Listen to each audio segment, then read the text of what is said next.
Terry Tisserand, tango, kuidas õppida? Mõistlik on jagada lugu mustriteks, alguses need mustrid pähe õppida, teada, mis sul toimub loo sees ja siis juba peast seda harjutada.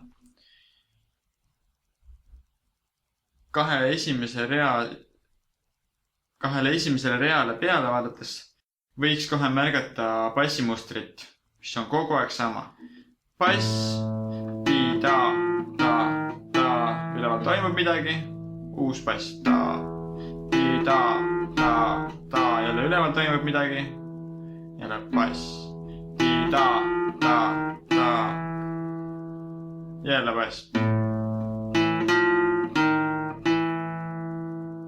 Nii, alguses võikski paar korda lihtsalt mängida seda, näiteks 5. bassiga. Sest lugu algab 5. bassiga. Ta, i, ti, ta, teine sõrm jääb peale, 3 ja ta, i, ti, ta, õpi see pähe ja kuni ta hakkab hästi mugavalt tulema, siis õpi ära, millised bassid sul on. Sul on 5, 6 ja 5. Jätad selle meil 5, 6, 6, 5, 5, 6, 6, 6. Nii, läks sassi 5, 6, 6, 5. Kordad, kuni sul jääb meelde.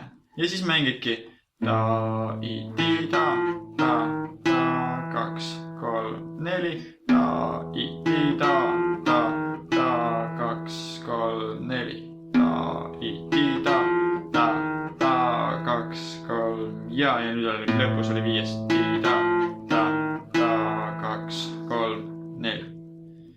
Nii, 2 esimese rea bassi osa on peas. No edasi vaatan, mis mul meloodia toimub siin vahepeal.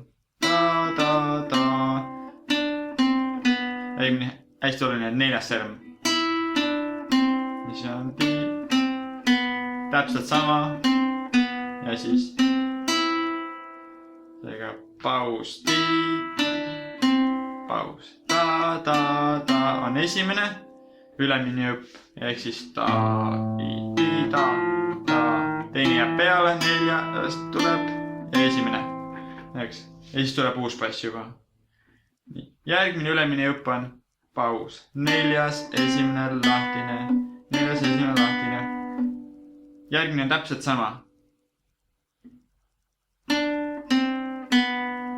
Ja siis tuleb lõpus paus, esimene on lahtine,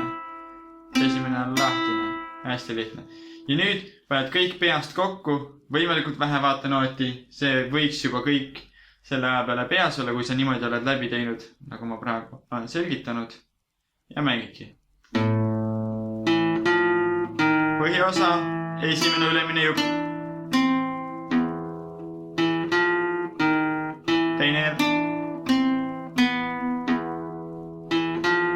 sama, mis just oli, ja lõpubass ja lõpp oli lihtne, esimene ja lahtine. Nii. Ja seda 2 esimest rida harjutadki peast, kuni ta hakkab ilusti sõrme all jooksma ja muutubki mugavaks juba. Enne kindlasti ei tohiks edasi minna. Jaga juppideks lugu õpi eraldi, nii ta saab kiiremini selgeks. Edasi,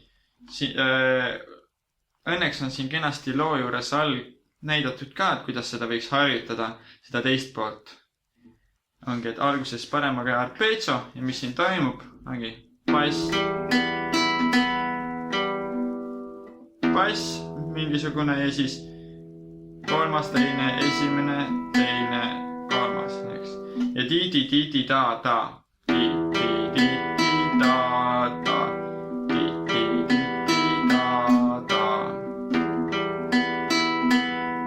Hea harjutada, nii et iga bassiga 4 tükki. 6. tegin 4 ära, siis võtan 5.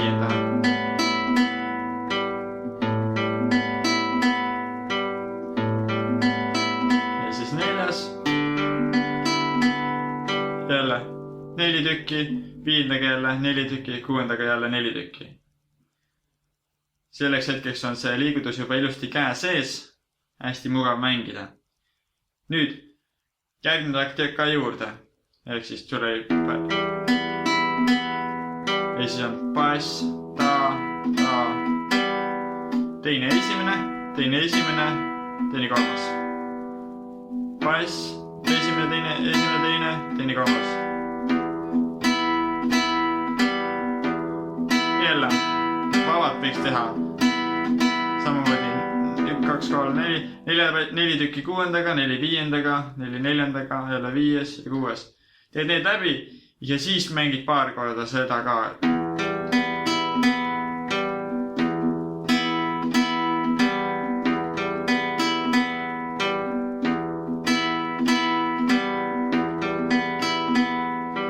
Ja kui on vähegi jaksu, teed seda samamoodi. Igat bassi 4 tükki. Mõistlik on õppida see liigutus hästi paremale käele sisse, siis ei pea pärast selle peale nii palju mõtlema, sest keskendumine saab siis olla vasaku käe juures, kui parem käsi oma tööd teeb hästi. Nii, nüüd loo teist poolt on mõistlik õppida nootide mõttes 2 takti kaupa.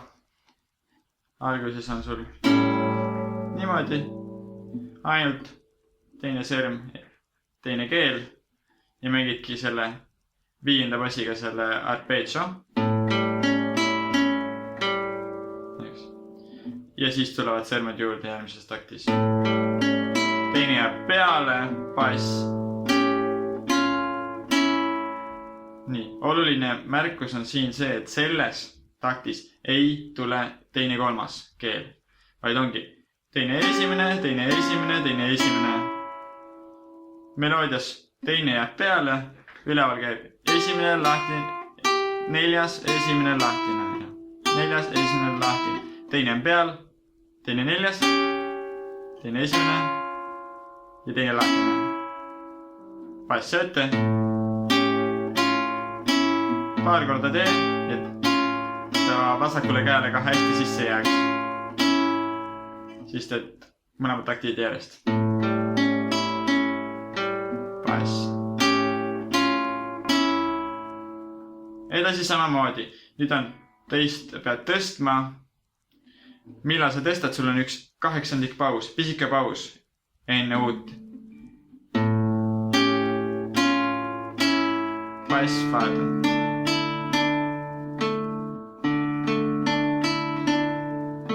Teine 4. Mõlemad jäävad peale. Tõmbad uue bassi. Esimene sõrm juurde. Esimene ära. Ja nüüd vahetad keelt. Sõrmedega ei pea midagi vasakus käest tegema, sest nad on juba peal. 2 takti koos. Edasi on lihtne. Ainult esimene sõrm. 3. keel. Jääb peale. Esimene, teine. Nüüd on juba teine 3. 4. sõrm peale. Aga esimene jäi peale. Lahtised keeled. Esimene on juba peal, 4. tuleb juurde. 4. ära, aga esimene jääb. Siis tuleb tema kõrvale teine. Tuleb uus takt.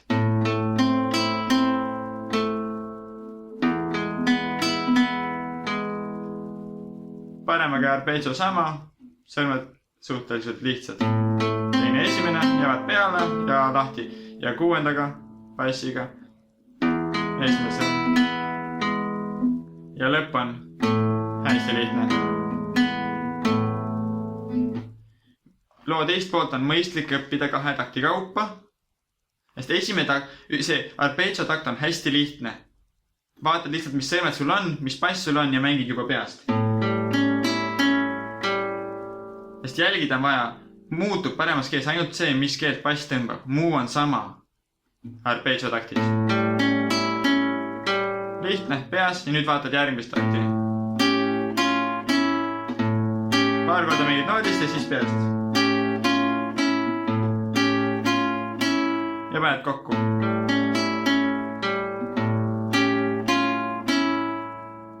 Õpid ära, võtad järgmise. Teine 4, jätan meelde, 4. bass. Jäi pähe. Nii, siit vaatan, okei, teine nimi seavad peale, siin oligi pastada. Eks ja siis panen kokku.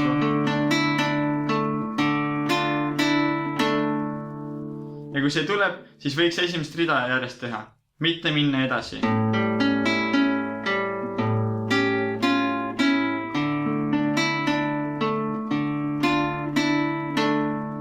Kuni see tuleb.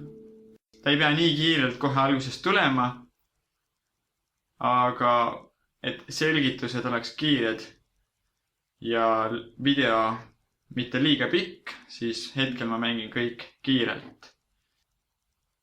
Head harjutamist!